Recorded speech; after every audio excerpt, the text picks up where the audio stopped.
moving forward from Tajikistan in red uniform, Adilov Faridun, and his opponent from Kyrgyzstan, Nurisbek Bekberdiev.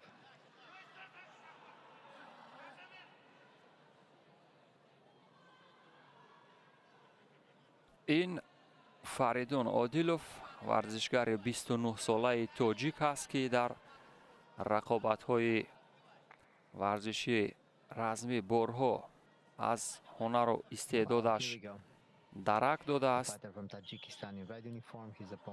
و ببینیم در برابر حریفش نوریسبک بکبردیف ورزشگری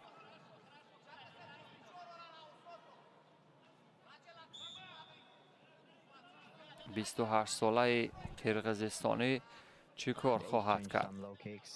فریدون عادیلوف یکی از امیدها است برای به دست آوردن نشان از این مسابقات در بخش‌های گوناگون. تجربه دارد در بخش ورزشی، ولی ببینید چی عمل کرده صورت گرفت. یک دفاع خوب بود از سوی ورزشگری لباس کبود نوریسبک، ولی با هم درگیر شدن. فریدون عادیلوف تا کجا میتواند برای از پای در آوردن حریف قدرت و توان خود را اثبات کند.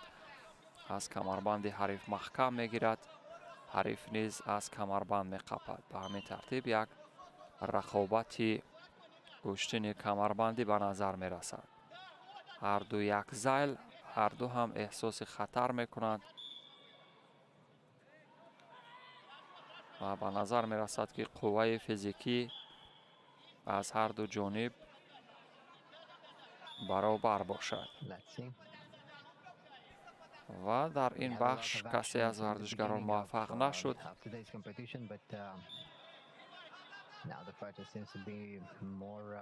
و بالاخره فریدون موفق بشد یک امتیازی جانانه به دست بیارد. این هم 4 امتیاز با یک پرتاب جذاب به تخت پشت حریف را کنترل میکند. ببینید چی وضعیت خوبه. 4 امتیاز دیگر، 10 ثانیه علاقه 2 امتیاز. قدرت و توان ورزشگر آماده بوده را اکنون فریدون اثبات میکند. پس از 2 ثانیه 20 می شود. به همین ترتیب 2 امتیاز به فریدون و او مبارزه را ادامه میدهد و داور هم میگوید که از جای باید برخیزند.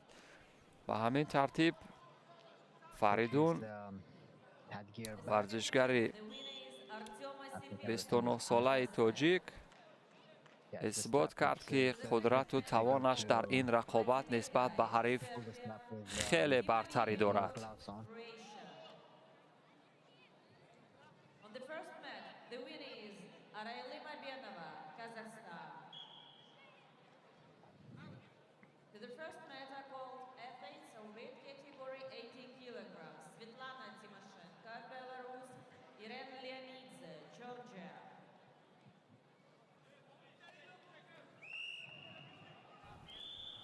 واقعا خیلی شادمان کرد و یک نفسی آزاد هم گرفتیم بعد از آنه که فریدون کارش بسیار جذاب و دیدنی بود.